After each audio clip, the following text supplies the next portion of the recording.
पंचनत्रम सुनाने जा रहा हूँ।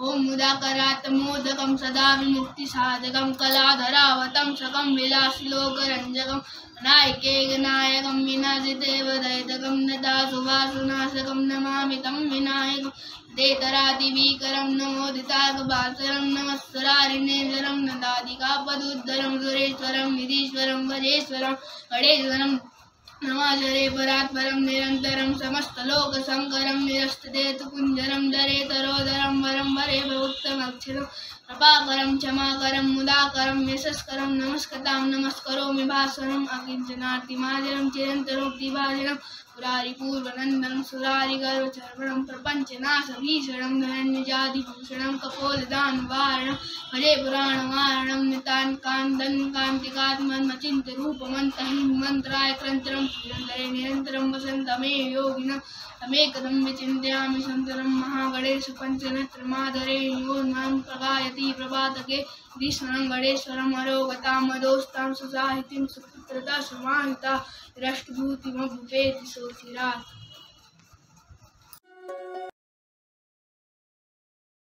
गणेश चतुर्थी। एक बार रामपुर नामक एक गांव में सारे लड़के गणेश चतुर्थी की तैयारी को लेकर उत्साहित थे। स्कूल खत्म होते ही सारे लड़के चंदा जमा करने के लिए निकल पड़े गणपति की मूर्ति खरीदने। लड़के हर एक दरवाजे पर जा रहे थे चंदा लेने। उसमें से एक घर था आनंद जी का। हे लड़कों, इस बार बड़ी वाली मूर्ति ला रहे हो क्या? आप जितना दान करोगे उतनी बड़ी मूर्ति लाएंगे। बड़े होशियार हो तुम लोग। आनंद की पत्नी आई पैसे दान करने के लिए। तुम सब लोग चंदा तो ले रहे हो सबसे, पर क्या तुम जानते हो कि गणेश चतुर्थी मनाया क्यों जाता है? इस दिन पर हम गणेश जी का जन्मदिन मनाते हैं। ये तो सही बात है, पर गणेश जी का जन्मदिन कोई साधारण उत्सव नहीं है। पार्वती देवी ने गणपति को बनाया है। शिव भगवान की अनुपस्थिति में पार्वती ने चंदन के मिश्रण से गणपति को बनाया और उसको पहरेदार की तरह रखा जब वह स्नान करने गई। जब वह स्नान में थी तो उसी दौरान भगवान शिव की लड़ाई गणेश जी के साथ हो गई, क्योंकि उन्होंने शिव जी को अंदर आने नहीं दिया अपने माँ के आदेश के अनुसार। गुस्से में आकर शिव भगवान ने गणेश का सर काट दिया। जब पार्वती ने देखा तो उसने काली माँ का रूप लिया और पूरी दुनिया को नष्ट करना चाहा। सब लोग परेशान हो गए और शिव भगवान के पास गए ये विनती करने के लिए कि वह काली माँ के गुस्से को ठंडा कर दे। फिर शिव जी ने अपने लोगों को ये आदेश दिया कि उस बच्चे का सिर लेके आए जिसकी माँ ने उसको छोड़ दिया है। लोगों को सबसे पहले एक हाथी का बच्चा ही मिला, तो उन्होंने हाथी के बच्चे का सिर काटा और शिव जी के पास ले आए। शिव भगवान ने तुरंत सर को गणेश जी के शरीर पर रख दिया और उसको वापस जीवित कर दिया। काली माँ का गुस्सा खत्म हो गया और पार्वती देवी वापस अपने असली रूप में आ गई। सब देवताओं ने गणेश जी को आशीर्वाद दिया और यही दिन को आज हम गणेश चतुर्थी के रूप में त्योहार मनाते हैं। ये कहानी सुनकर सारे लड़के हैरान होकर एक दूसरे को देखने लगे। गणेश चतुर्थी तो परसों है ना? हाँ, हम इसी कहानी पर एक नाटक पेश करेंगे। बाकी के बच्चे भी खुशी से कूदने लगे। आ गया गणेश जी का त्योहार का दिन। ये त्योहार 10 दिनों तक मनाया जाता है और पहले दिन गणेश का एक मिट्टी का पुतला हर घर में रखा जाता है। सारे घर को फूलों से सजाया जाता है। मंदिरों में बहुत सारे भक्त पूजा पाठ के लिए आते हैं। सारा परिवार एक साथ इस त्योहार को मनाता है।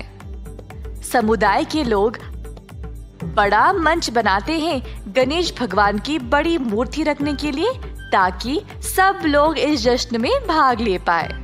इसी प्रकार रामपुर गांव में भी गणेश चतुर्थी के दिन हर कोई, बूढ़ा बच्चा, सब एक साथ आए इस त्योहार को मनाने के लिए। उन्होंने एक बड़ा सा मंच बनाया और उसको सजाया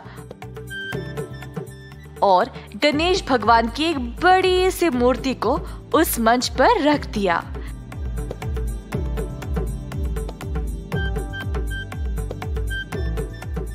नारियल तोड़कर इस त्योहार की शुरुआत की गई।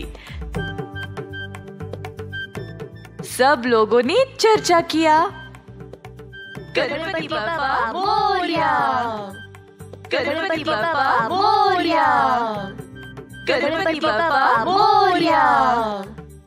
गणेश पूजा की शुरुआत होती है गणेश जी की मिट्टी की मूर्ति घरों में रखकर। फिर कई प्रकार के भोजन पकाए जाते हैं भगवान को भोग चढ़ाने के लिए। पुतले को ताजे पानी से नहलाया जाता है, दिए जलाकर आरती उतारी जाती है। कई भजन गाए जाते हैं और गणेश जी का जाप भी किया जाता है। ये माना जाता है कि इन भजनों से मूर्ति जीवित हो जाती है।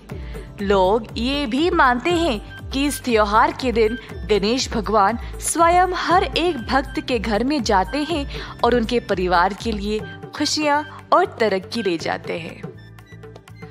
गणेश चतुर्थी भगवान गणेश का जन्मदिन है। ज्ञान, समृद्धि और सौभाग्य के भगवान, बोलो महाराजा की जय। अगले 10 दिन नाच गाने और पूजा पाठ में बीत गए। आखिरी दिन पर भगवान गणेश को बाहर लिया गया।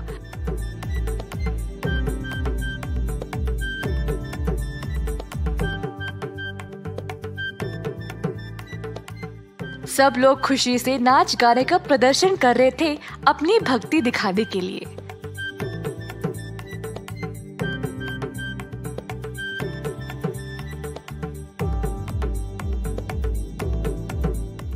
अंत में गणेश जी की मूर्ति को पानी में विसर्जन किया गया और सब लोग प्रार्थना करने लगे।